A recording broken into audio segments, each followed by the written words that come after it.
नमस्कार सर्वांचे माझ्या चॅनलमध्ये खूप खूप स्वागत.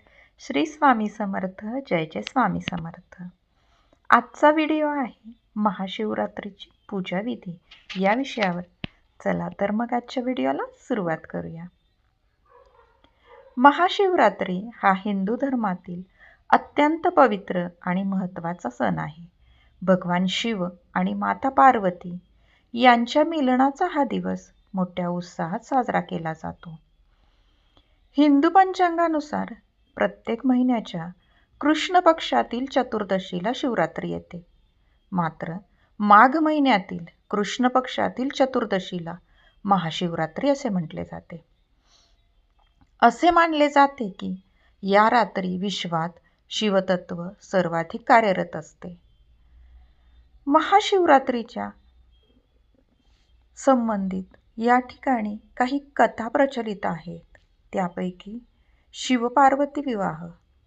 सर्वात प्रचलित कथेनुसार महाशिवरात्री हा दिवस भगवान शिव आणि माता पार्वती यांचा विवाह सोहळा मानला जातो. सतीचा त्याग केल्यानंतर शिवाने वैराग्य धारण केले होते.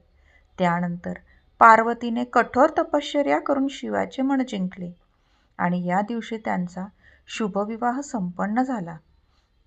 म्हणूनच ही रात्र शिवाच्या मिलनाची रात्र म्हणून साजरी होते.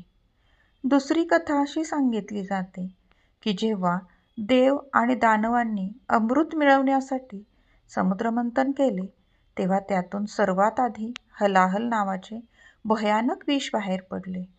या विषामुळे संपूर्ण सृष्टी नष्ट होऊ शकली असती. जगाला वाचवण्यासाठी भगवान शिवाने ते विष प्राशन केले. त्यामुळे त्यांचा कंठ निळा पडला. तेव्हापासून त्यांना नीलकंठ असे म्हटले जाते. या उपकाराची कृतज्ञता म्हणून महाशिवरात्री साजरी केली जाते. एका कथेनुसार याच दिवशी भगवान शिव पहिल्यांदा ज्योतिर्लिंग स्वरूपात प्रकट झाले होते. ब्रह्मा आणि विष्णू यांच्यातील श्रेष्ठतेचा वाद मिटवण्यासाठी शिव एका विशाल अग्निस्तंभाच्या रूपात प्रकट झाले, ज्याचा अंत कोणालाच सापडला नाही. महाशिवरात्रीचे महत्त्व आणि फायदे काय? तर या रात्री जागरण करून साधना केल्यास मनावर ताबा मिळवता येतो. श्रद्धेने उपवास केल्यास जुन्या कर्मांच्या दोषातून मुक्ती मिळते असे मानले जाते. विवाहित स्त्रिया पतीच्या दीर्घायुष्यासाठी तर कुमारिका योग्य जोडीदार मिळावा म्हणून हा उपवास करतात. महाशिवरात्रीची पूजा विधी आणि परंपरा काय आहे? तर या दिवशी भक्त निराहार किंवा फलाहार करून उपास धरतात. शिवलिंगावर दूध, दही, मध, तूप आणि साखरेचा म्हणजेच पंचामृताचा अभिषेक केला जातो. शिवाला बेलपत्र अत्यंत प्रिय आहे. 3 पाने असलेले बेलपत्र वाहिल्याने 3 जन्मांची पापे नष्ट होतात अशी श्रद्धा आहे. रात्री झोपण्याऐवजी ओम नमः शिवाय या मंत्राचा जप करत भजन कीर्तन केले जाते. या दिवशी पहाटे लवकर उठून पवित्र स्नान करावे. शक्य असल्यास पाण्यात थोडे काळे तीळ टाकावेत. पूजेसाठी धुतलेली आणि शक्यतो सुती, पांढरी किंवा शुभ्र वस्त्रे परिधान करावीत. देवासमोर हात जोडून मनोभावे संकल्प करावा की हे शिवशंभो, मी आज तुमची कृपा प्राप्त करण्यासाठी महाशिवरात्रीचा उपास आणि पूजा करत आहे. त्याचा स्वीकार करा. तर पूजेसाठी लागणारं साहित्य काय? तर पूजेला बसण्यासाठी सोबत खालील वस्तू असाव्यात: दूध, दही, मध, तूप, साखर आणि गंगाजल किंवा शुद्ध पाणी. कमीत कमी 3 किंवा 11 बेलपत्र, पांढरी फुले, धोत्र्याची फुले, चंदन, अक्षता, धोत्र्याचे फळ, अगरबत्ती, तुपाचा दिवा, नैवेद्यासाठी फळे, पेढे किंवा साखरेचा नैवेद्य.